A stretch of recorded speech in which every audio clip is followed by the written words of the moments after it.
That's right, microchipped. In 2005, Congress, under the pretense of immigration control and the so-called War on Terrorism, passed the Real ID Act, under which it is projected by May 2008 you will be required to carry around a federal identification card, which includes on it a scannable barcode with your personal information. However, this barcode is only an intermediary step before the card is equipped with a Verichip RFID tracking module, which will use radio frequencies to track your every move on the planet. If this sounds foreign to you, please note that the RFID tracking chip is already in all new American passports. And the final step is the implanted chip, which many people have already been manipulated into accepting under different pretenses. We have a Florida family who are really pioneers in a brave new world. They have volunteered to be the first ever to have microchip identification devices implanted into their bodies. After 9/11, I was really concerned with the security of my family. I wouldn't mind having something planted permanently in my arm that would identify me. In the end, everybody will be locked into a monitored control grid where every single action you perform is documented. And if you get out of line, they can just turn off your chip, for at that point in time, every single aspect of society will revolve around interactions with the chips. This is the picture that is painted for the future if you open your eyes to see it. A centralized one-world economy where everyone's moves and everyone's transactions are tracked and monitored, all rights removed. The most incredible aspect of all. These totalitarian elements will not be forced upon the people. The people will demand them. For the social manipulation of society through the generation of fear and division has completely detached humans from their sense of power and reality. A process which has been going on for centuries, if not millennia.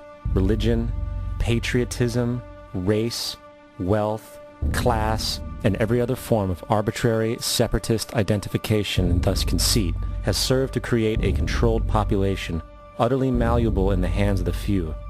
Divide and conquer is the motto, and as long as people continue to see themselves as separate from everything else, they lend themselves to being completely enslaved. The men behind the curtain know this, and they also know that if people ever realize the truth of their relationship to nature and the truth of their personal power, the entire manufactured zeitgeist they prey upon will collapse like a house of cards.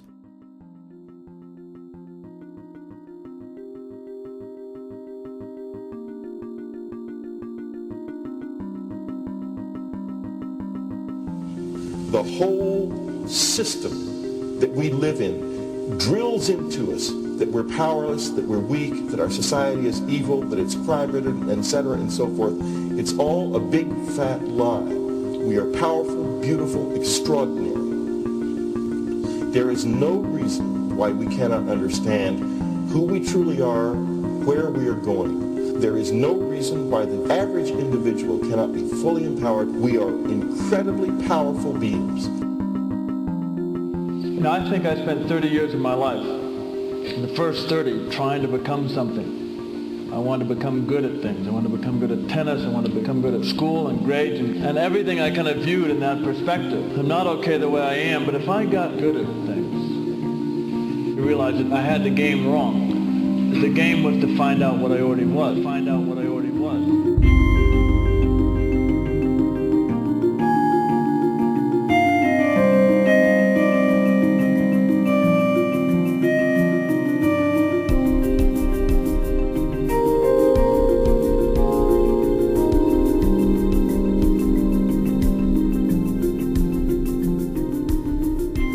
Now, in our culture, we've been trained for individual differences to stand out. So you look at each person, immediately it is brighter, dumber, older, younger, richer, poorer, and we make all these dimensional distinctions, put them in categories and treat them that way. And we get so that we only see others as separate from ourselves in the ways in which they're separate. And one of the dramatic characteristics of experience is being with another person and suddenly seeing the ways in which they are like you, not different from you, and experiencing the fact that which is essence in you and which is essence in me is indeed one. The understanding that there is no other. It is all one.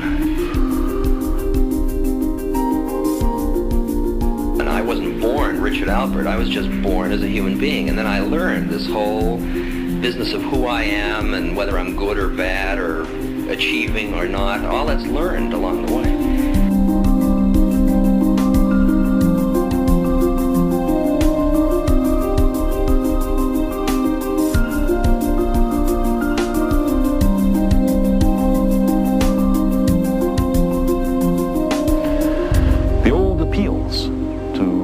Racial, sexual, and religious chauvinism, to rabid nationalist fervor, are beginning not to work. A new consciousness is developing which sees the earth as a single organism and recognizes that an organism at war with itself is doomed.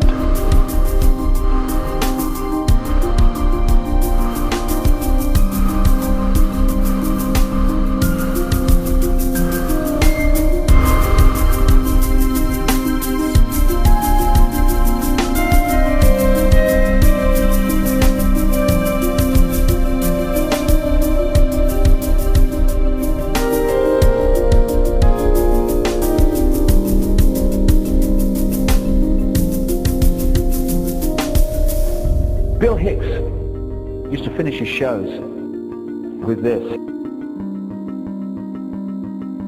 Life's like a ride in an amusement park. And when you go on it, you think it's real, because that's how powerful our minds are. And the ride goes up and down and round and round. It has thrills and chills, and it's very brightly colored. And it's very loud, and it's fun for a while. Some have been on the ride for a long time, and they begin to question, is this real, or is this just a ride? And other people have remembered, and they come back to us and they say, hey, don't worry. Don't be afraid ever, because this is just a ride. And we kill those people. Shut him up. I've got a lot invested in this ride. Shut him up. Look at my furrows of worry. Look at my big bank account. My family. This has to be real.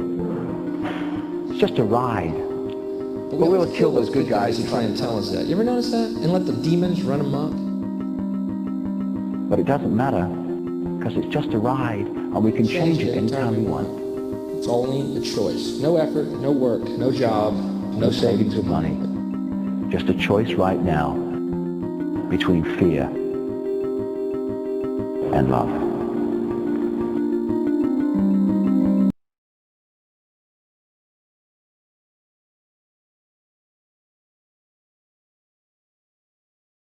The real revolution is the revolution of consciousness, and each one of us first needs to eliminate the divisionary, materialistic noise we have been conditioned to think is true, while discovering, amplifying, and aligning with the signal coming from our true empirical oneness. It is up to you. What we are trying in all these discussions and talks here is to see if we cannot radically bring about a transformation of the mind. Not accept things as they are, but to understand it, to go into it, to examine it, give your heart and your mind with everything that you have to find out a way of living differently.